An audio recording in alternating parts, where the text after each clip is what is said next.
Sokikand koosneb 3 osast. Kõige esimesena alustame kannalakka kudumist. Kannalakka kudumist alusta 4. varda algusest. Nüüd me koome edasi-tagasi ridadena. Kõigepealt koo parempidi 4. varras.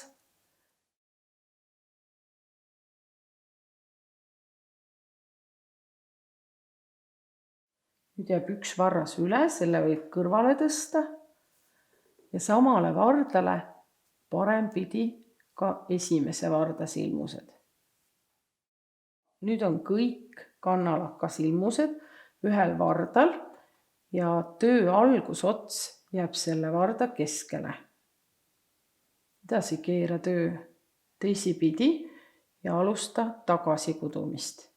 Esimene silmus tõsta niiviisi üle, et lõng on varda ees ja alusta kudumist pahempidi.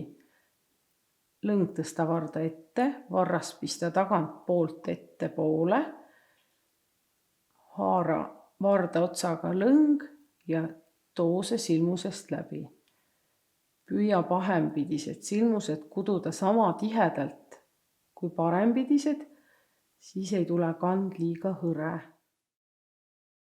Kui pahempidine rida on lõpetatud, siis keera jällegi töö ringi ja alusta parempidi kudumist. Esimene silmus tõsta niiviisi üle, et lõng on varda taga.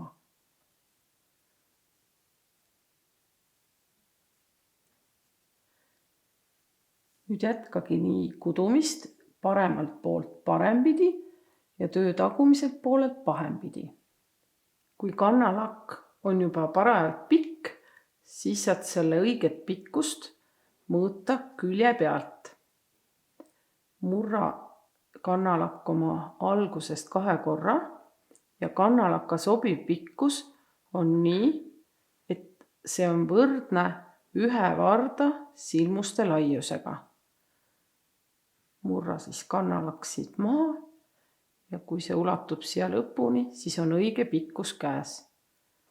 Nüüd ongi kannalakk valmis.